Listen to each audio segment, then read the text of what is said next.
Hi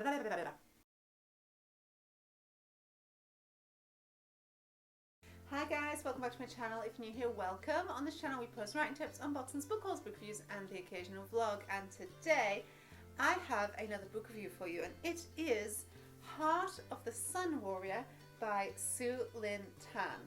First of all, I have reviewed Daughter of the Moon Goddess, which is book 1 of this duology. If you haven't seen that book review, that link is above me now. Secondly, this is not just any copy.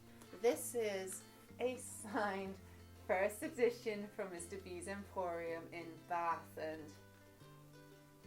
I actually didn't realize this was signed or a first edition when I picked it up, as far as I remember. And then I picked it up the other day to read, and when I opened it, realized and was like, oh! Like Daughter of the Moon Goddess, it is beautiful. It is so gorgeous. And also, like Daughter of the Moon Goddess, we have the map. Any book with a map, you know, gonna be good. It has to be good. It's got a map. I feel like this is going to be a very, very short book review, and I also feel like a lot of what is good is going to mimic what was in Daughter of the Moon Goddess and why that was good. So I will repeat, if you haven't seen that review, the link is above and below me.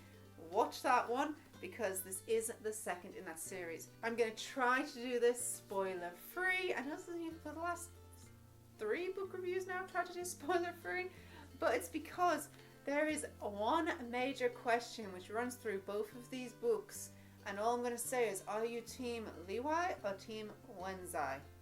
I know I'm butchering those names, guys, I do apologize, but which team are you? Comment down below. I'm not going to tell you who my team is. No.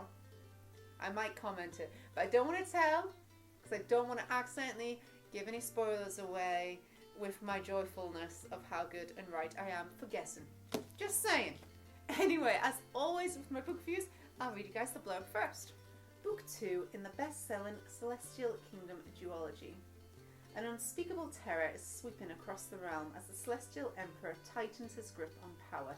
The fragile peace Xingying fought so hard for when freeing her mother is under threat. Forced to flee her home, Xingying ventures into unexplored lands of the immortal realm to seek aid. However, with alliances shifting quicker than the tides, she has to overcome past grudges and enmities to forge a new path forward, seeking aid where she never imagined. Xingying must uncover the truth of her heart and claw her way through devastation to rise against evil before it destroys everything she holds dear and the world she has grown to love, even if doing so demands the greatest price of all. Stephanie Garber says it is breathtaking on the back. We have another review from Stephanie Garber saying epic, romantic and enthralling from start to finish. Shelley Parker Chan magnificently conjures the romantic yet dangerous dazzle of the immortal world. Elizabeth Lim takes a beloved Chinese legend and reimagines it into a gorgeously spun romantic fantasy. And Shannon Chakraborty, a lush, dreamy gem of a novel. I have reviewed Elizabeth Lim's book of 6 Crimson Cranes, that link is above me now, and I've also reviewed Stephanie Garber's Caraval series, that link is also above me now. Before we get into that review, don't forget, if you like what you see, to subscribe to this channel. Your continued support means a lot, so thank you guys so much. This book, I first of all have quite a major question. Now, it's one I cannot answer, it's one I don't know the answer for, but it is one which would be a major discussion, I think, if I showed this book to my fellow bookworm friends, which I intend to. But I think they will have a similar feeling to me. And that is, if you've read Daughter of the Moon Goddess, if you haven't, switch off. Read it, watch that review, unless you really don't care about spoilers, but seriously. If you remember from Daughter of the Moon Goddess, we have Wenzai and Liwai, which I know I butchered the names, I'm sorry. But they both love Xingying. Now, she turns them both down, ultimately, in Daughter of the Moon Goddess. What I question in this book is they're both still there, and they are both vying for her love and attention. She has turned them down. I know inwardly, we know she's questioning her decisions. We know she may have feelings for them both. However, in the real world, what these two men are doing would be classed as stalking, in my opinion, because Xingying has given her decision and they are both refusing to accept it. Now that is stalking. I do not condone stalking. Yeah, I loved reading this book and I was happy with the end. It really confused my brain. In the real world, this would make me quite angry if someone acted in this way. But in this book, it was good to read. So I put a question out to you of people who've read this book. I don't know the answer. Is this okay? Now, one of the reasons I do question if it could be classed as okay is because at one point, Wenzai and Li Wai routinely throughout the book, they do both repeatedly ask for Xingying's consent, which is brilliant to read. And yes, she does consent. However, does she consent because she's just being broken down by the amount they don't listen to the word no? Or is it because of obviously the internal struggles that we as the reader know that she is having, and therefore we know she has feelings for them, so does that make it okay? I don't know the answer. I put it to you guys as my watchers and as fellow readers. What do you think? Is this counted as stalking or is it okay? I'm just confused. Right. With that thing to discuss, let's get into the actual review. Like in Daughter of the Moon Goddess, description is so beautiful. If you haven't seen my summer book tag, that link is above me now.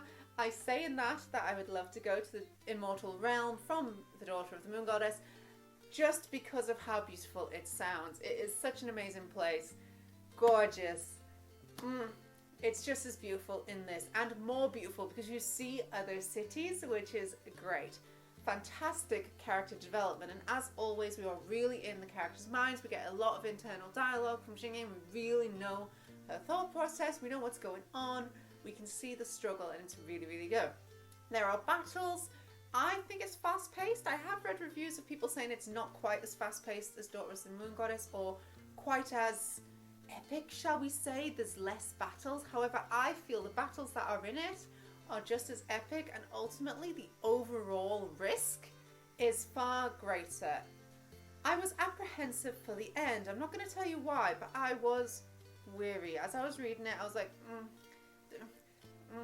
how is Su Lin Tan going to pull off this ending? Because it could be very difficult. It could have really, really sunk.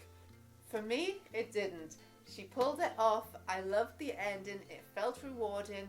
I was very happy with that overall duology feeling. I'm glad it's a duology and not a trilogy. It's rare to find duologies, and I think we need more of them because they are very good and very concise. I loved this book. It is just as vivid, just as beautiful. You are just as much into the romance and the drama. And again, the choices of descriptions for their outfits, for the colours, nothing is just pink or red. It's vermilion and all these fantastical colours that I didn't even know how to name. I want these outfits. I want to live in this world.